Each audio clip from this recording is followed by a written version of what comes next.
যেদিন উনি এই কথা শুনলেন যে ভগবানকে স্মরণ করা এটা হচ্ছে ভগবত ভক্তি অনুশীলনের একটু খুব সহজ এবং খুব কার্যকরী।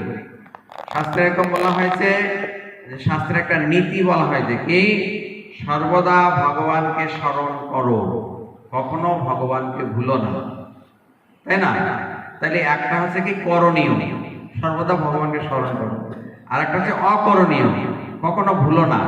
তা বলছে শাস্ত্রের এই দুটো নীতি হচ্ছে মানে সর্বশ্রেষ্ঠ নীতি, এর উপরে আর নীতি নেই। সর্বদা ভগবানকে স্মরণ করো, কখনো ভগবানকে ভুলো না। যে সমস্ত শাস্ত্রের যত নীতি আছে তার মধ্যে এটা হচ্ছে শ্রেষ্ঠ নীতি, আর অন্য নীতিগুলো হচ্ছে এই নীতির দাস। শ্রেষ্ঠ নীতি সবসময় ভগবানকে স্মরণ করা। এইভাবে সেই দিন থেকে ঝুটু ঠাকুর ওনার মনকে ভগবানের চরণে নিবদ্ধ করেছিলেন। সর্বদাই যে কোনো উনি কাজ করুক, যেখানে যাক, সবসময় উনি ভগবানের চিন্তায় মগ্ন থাকতেন। মানে একটা ধ্যানের নেন, সবসময় ভগবানের চিন্তায় মগ্ন থাকতেন। তো এভাবে মানে শাস্ত্রে কি বলছে যে কৃষ্ণের সকল গুণ ভক্তের সঞ্চারে, কৃষ্ণের সমস্ত গুণাবলী ভক্তের ভিতরে প্রবাহিত হয়। কিরকম? যে যেমন ধরেন একখণ্ড লোহা আপনি আগুনের ভিতরে রেখে দিলেন, তাহলে কি দেখা যাবে? আগুনের মতো হয়ে যাবে। আর কিছুক্ষণ পরে ওই লোহা খণ্ড কি করবে? আগুনের গুণ প্রকাশ করবে। আগুনের গুণ কি? আগুন তাপ এবং আলো বিকিরণ করে। তো দেখবেন এই লোহা খণ্ড তাপ এবং আলো বিকিরণ করে। যেরকম আগুনের সংস্পর্শে যে লোহার ভিতরে আগুনের গুণ প্রকাশিত হয়েছে, প্রবাহিত হয়েছে, তা সেরকম ভগবত ভজনের ফলে ভগবত ভক্তের ভিতরে ভগবানের এই সমস্ত দিব্য গুণাবলী তার ভিতরে সঞ্চারিত হয়। দিব্য গুণাবলী সঞ্চারিত হয়। এভাবে ভগবানের কথা স্মরণ করতে করতে এই ঝড় ঠাকুর ভগবানের শুদ্ধ ভক্তে পরিণত হয়েছিলেন। হ্যাঁ, সেখানে এই যে রঘুনাথ দাস গোস্বামীর এলাকা সপ্তগ্রাম, ওখানে ওনাদের বাড়ি ছিল। তো এভাবে ঝড় ঠাকুর ভগবানের ভক্ত হয়ে যান। তো ওইখানে আরেকজন ভক্ত ছিলেন, ওনার নাম ছিল যে কালিদাস, ভক্ত কালিদাস। ওনার কিন্তু জন্ম হচ্ছে ব্রাহ্মণ পরিবারে। ভক্ত কালিদাস ওনার জন্ম হচ্ছে ব্রাহ্মণ পরিবারে। তো উনি মনে মনে চিন্তা করতেন যে আমি এই জন্মে ভগবানের ভক্ত হতে পারবো না। কেন? কারণ ব্রাহ্মণের একটা জাতিগত অহংকার আছে। আমি যে ব্রাহ্মণ, এই দেখো আমার পৈতা আছে, তাই না? আমি যে সমাজের কি শ্রেষ্ঠ ব্যক্তি, বর্ণশ্রেষ্ঠ ব্রাহ্মণ, এরকম তার জাতিগত একটা অহংকার আছে। এবং শাস্ত্রে বলা হয়েছে, চৈতন্য ভাগবতে বলা হয়েছে যে পূর্ব রাক্ষস সকলে ব্রাহ্মণেরও ঘরে জন্মিবেক সুজনেরও হিংসা করিবে, তাই না? অন্যান্য যুগে যারা রাক্ষস ছিল, যারা অসুর ছিল, তারা কি কলিকে আশ্রয় করে তারা ব্রাহ্মণ পরিবারে জন্মগ্রহণ করবে এবং তাদের প্রধান কাজ কি হবে? সুজন মানে যারা ভগবানের ভক্ত তাদেরকে নিন্দা করা। হ্যাঁ, তাদেরকে নিন্দা করা হবে তাদের প্রধান কাজ। এভাবে কলিযুগে যেহেতু ব্রাহ্মণেরা জাতিগতভাবে অহংকার আছে তাদের, এবং তারা বিশেষ করে ভগবত ভক্তদের বিভিন্ন প্রকারের নিন্দামন্দ করে, তাই না? কারণ তারা একসময় সমাজের ছিল, শ্রেষ্ঠ ছিল। হ্যাঁ, শ্রেষ্ঠ ছিল। কিন্তু ভগবত ভক্তরা আজকে জগতে তাদের সেই স্থানটা দখল করে নিয়েছে। সবাই ভগবত ভক্তদের খুব মানে।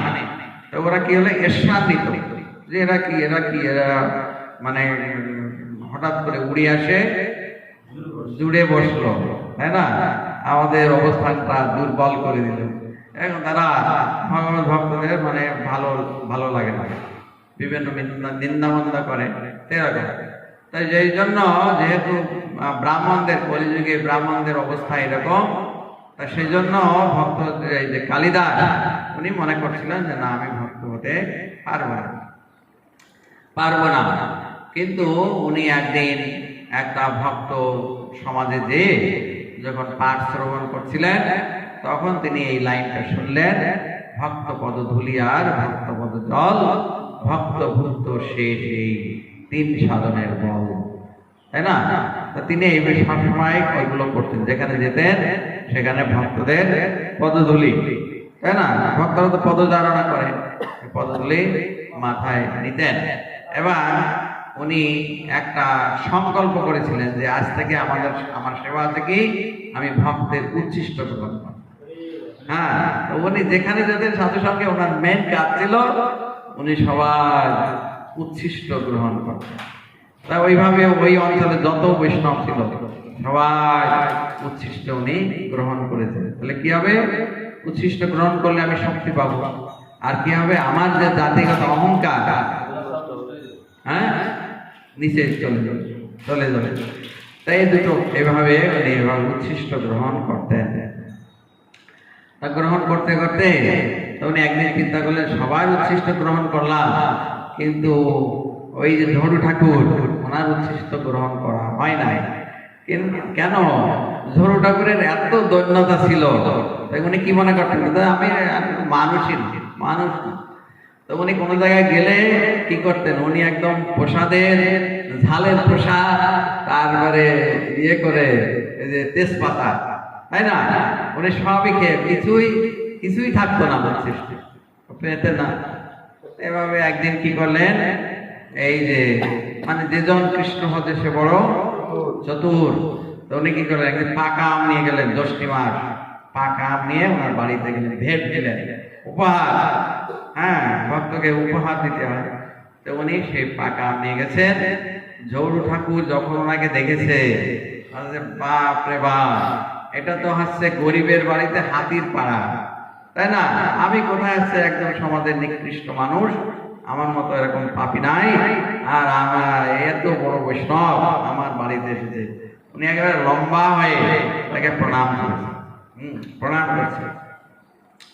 তখন বলছে যে না, আপনার মতো ভক্ত তুলনা হয় না, আপনি কত বড় ভক্ত। হ্যাঁ, ইয়ে করে তারপরে সেই ঝুড়ু ঠাকুর তো ওনাকে হাতে ধরে নিয়ে বসিয়েছেন, আসন দিয়েছেন, তারপরে ওনাকে পাঁচদর্ঘ দিয়েছেন, অনেক আদর আপ্যায়ন করেছেন। তারপর অনেক ইষ্ট গোষ্ঠী হয়েছে, তাই না, ভক্ত সঙ্গে দেখা সাক্ষাৎ হলে এরকম অনেক সুন্দরভাবে কথাবার্তা হয়েছে।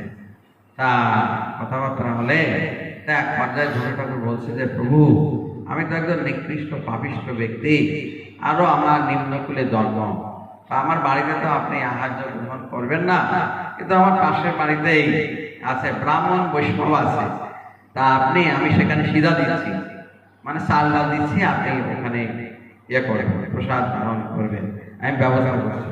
বলছে না না না, আমি খুব ব্যস্ত আছি। তাহলে আমি আজকে যাই, তারপরে অন্য আরেকদিন প্রসাদ পাবো, আজকে আমি খুব ব্যস্ত আছি। এইভাবে উনি সেই এগুলো দিলেন, আমগুলো ভেট দিলেন। প্রভু, আপনি আপনার ভগবানকে এই আমগুলো দিয়ে দিবেন। হ্যাঁ, দিয়ে দিবেন।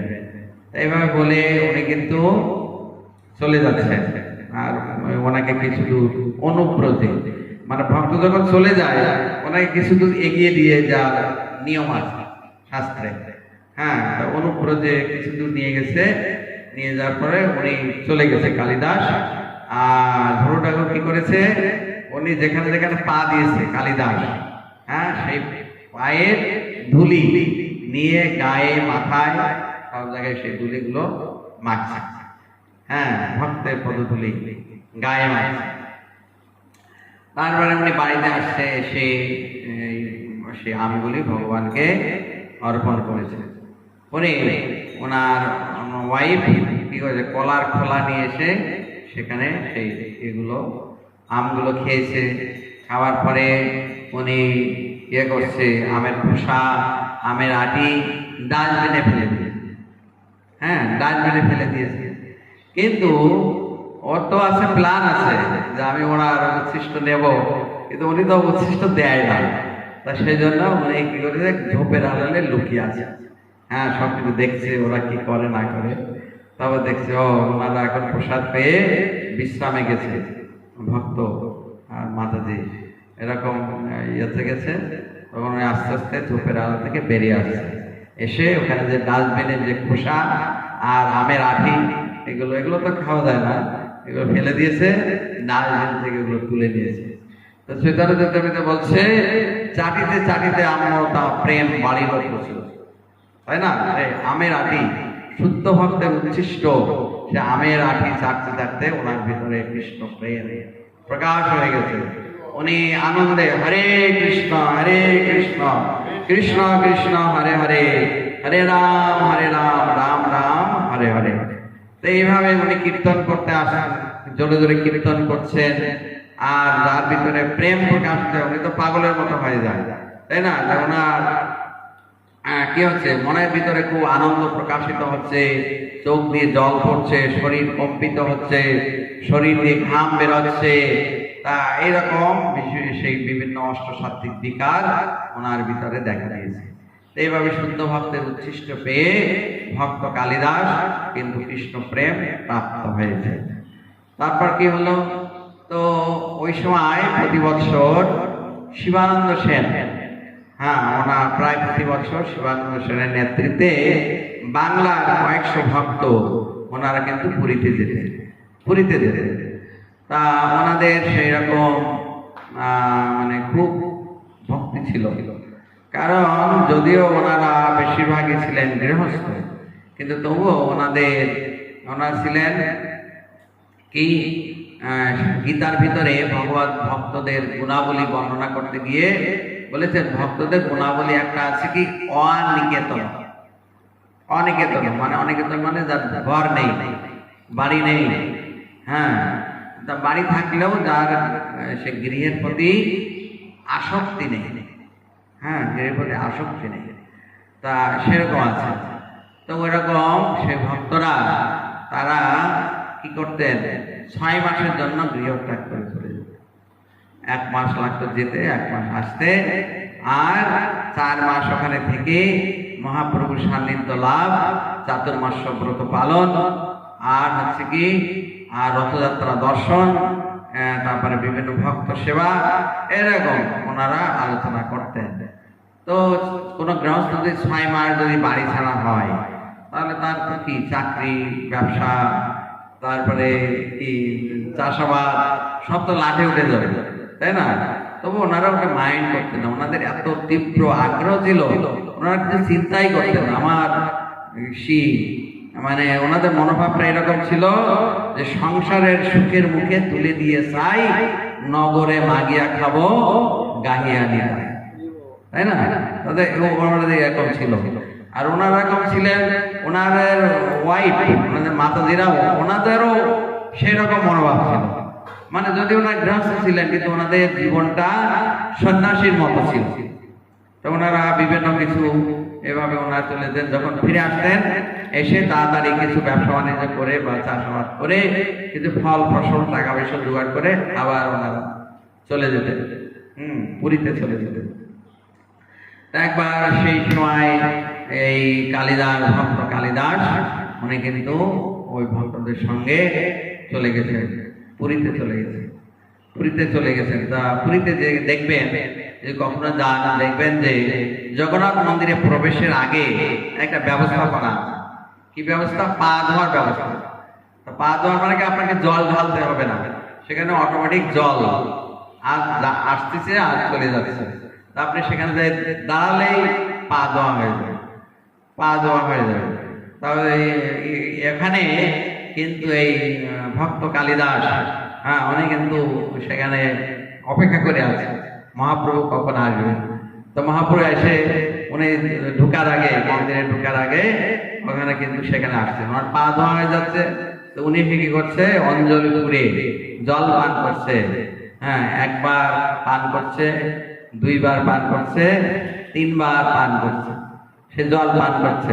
মহাপ্রভু বলছে, এবার বন্ধ করো, আর পান করবে না। তাই না? তারপরে এভাবে উনি সেই জল, ওনার পা ধোয়া জল পান করছে। তারপরে এভাবে চলে গেছে। এরপরে উনি কি করছে, ওনার যে অভ্যাস, কি অভ্যাস আছে, উনি যেখানে যায় ওখানে কি খুঁজে, উচ্ছিষ্ট খুঁজে, তাই না?